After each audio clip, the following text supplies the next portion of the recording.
Hello and welcome back to my channel. Welcome aboard Aceling, and we're continuing with the tow rail repairs. So this is me cutting more of the midship sort of starboard side of the tow rail off. Again, this is the area that has the most damage and it needs to be removed. But I have no cleats on this side, so parts of the tow rail are actually being used to tie the boat down. So I need to be careful what I actually remove.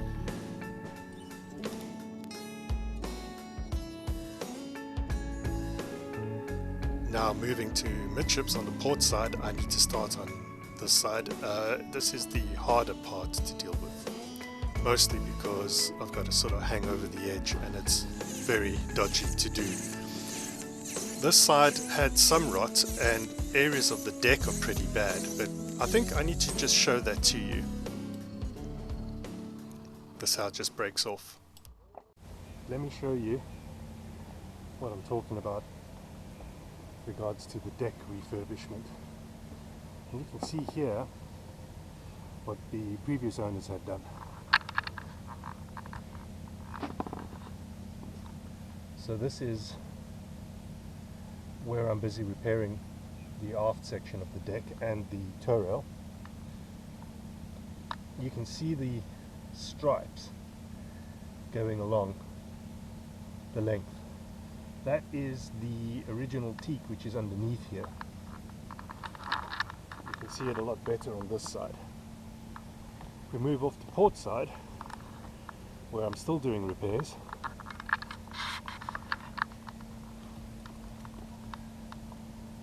this is a very good view of it.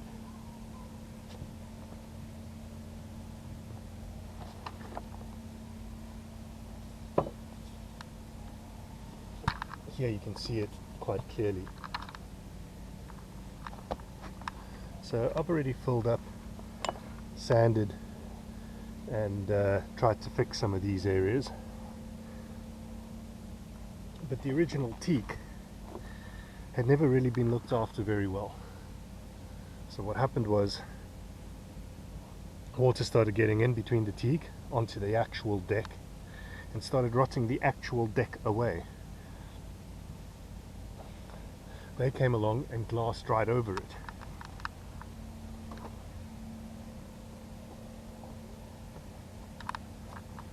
Here are some more examples that I've been slowly patching and fixing up. But let me take you down below to show you what I mean. Alright, so we're in Zoe's cabin, the one that we're busy refurbishing. And let me show you what the deck actually looks like. So we'll start with the not so bad damage. So this is parts of the deck. You can see that it's a some type of ply. I'm not sure what kind of ply. I haven't even removed this yet to see how bad it is. But I have on this side. So if you have a look up here, I mean there's no deck left. So this is a fairly thick ply. They've obviously put some thickened epoxy in, and it's not so bad. But that area I showed you on top, this is it underneath. This is the teak. There is no board left. There is no deck left. And I see over here, between this bulkhead and the room behind us, the pilot cabin, the one that's leaking all the time, they put some kind of composite material in between, glued it in place, and called it a win. I have to repair this. It starts by sealing the top side of the boat and then moving along. Yuck, stuff's falling on me. This obviously isn't ideal, and it's probably why we have so many issues. This bulkhead's been replaced at some point before. My all-time favorite. We have expanded foam. Oh, I hate spray foam. A new bulkhead that's been, I think, simply glued on to whatever was behind here, or is behind here. This isn't a very thick piece. I think if you have a look, it's just been glued on with expanded foam. So I have no idea how good this bulkhead really is, and possibly long term should be replaced.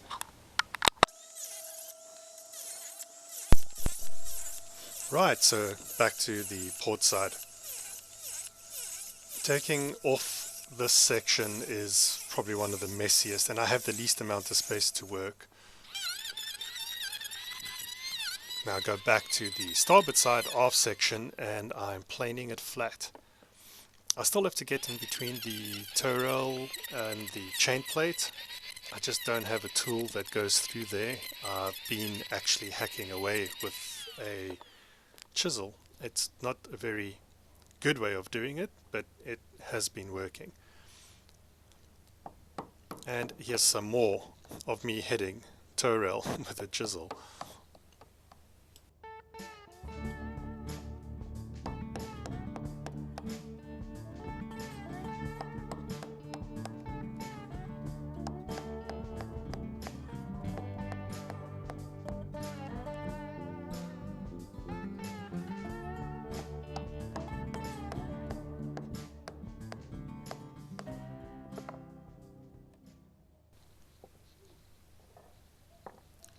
So once I get one block out, as you've seen in previous video, it's just a matter of whacking the rest with a hammer. It comes off pretty easily after that, and then I come through and try and neaten up the area. Later I'll pass over again with the planer, and the planer can only fit into some of the areas, so I'm limited here with the chain plates, as I mentioned, and I'm limited by the ocean on the other side, so I can't really jump in. Now back to port side and repeat the process. Take all of this bit of the tow rail off.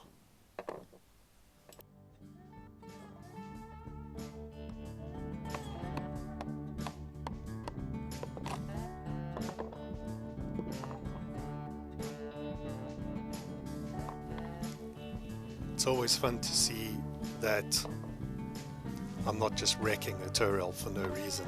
There's clearly rot. Oh, another one of those. There's clearly rot.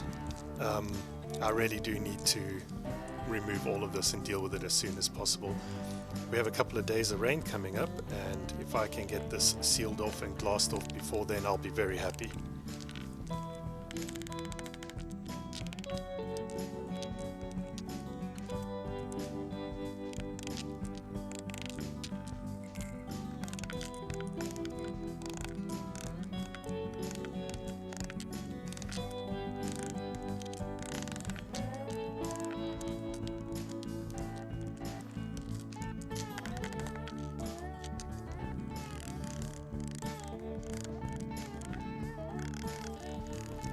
So some areas have to stay, unfortunately, because they've actually got some of the drainage pipes embedded in the tow rail. So I need to come through and manually knock those out and remove those little pieces of stainless, where presumably water can drain off the deck.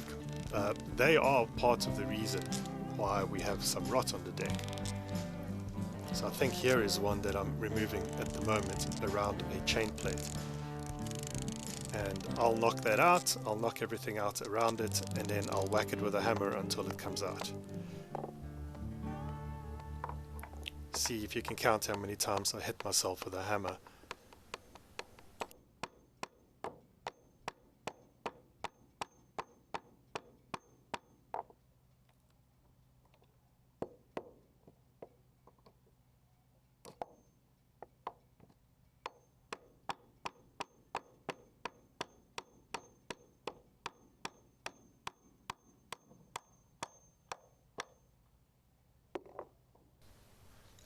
Presto, I've only got 2 or 3 bruises, so this fits right through and should allow drainage, but they get blocked and they don't allow drainage.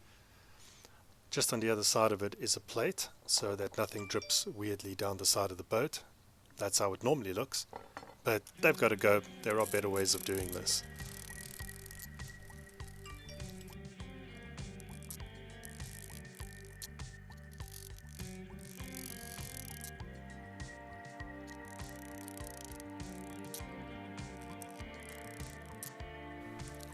So this is clearly not the correct way to do this, or at least not the way I should be doing it, but it is what I have.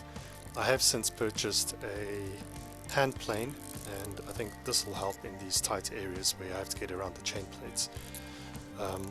But for the purposes of this video, which is already footage from a couple of weeks back, this is what I had at the time, and so this is what I had to do. Here's another one of those drainage areas I need to break off and cut out.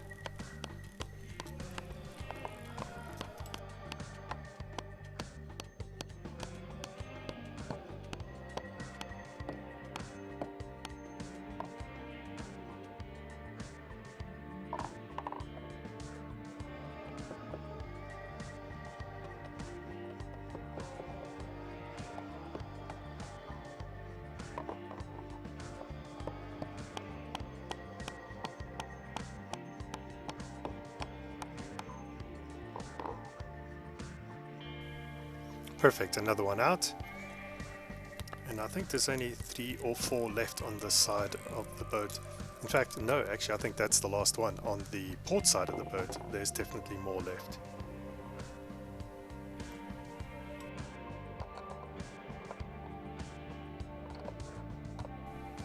So next thing I have to do is remove these tie down points.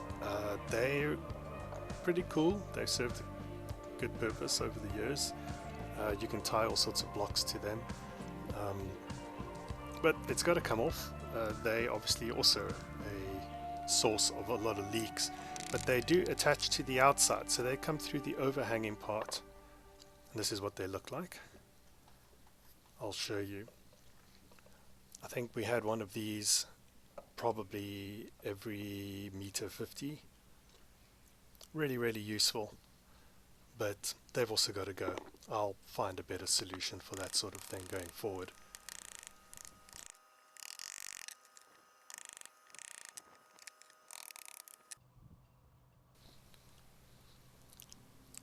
Another one of those. So this is what happens when there are hidden bronze screws and I come through with my circular saw. But thank goodness they're not stainless steel ones. Alright, we have another one of these. This one came out better than expected. I've only hit myself 2 or 3 times, which is way good for my current track record. So I think once this side is done, I can start prepping it. And that'll probably be in next week's video. So thank you so much for sticking with it. Thank you so much to everyone who subscribed and all of you who have liked. Please consider keeping that up, and please comment with me and let's have a chat. I really do enjoy them. I'll see you all next week. Bye.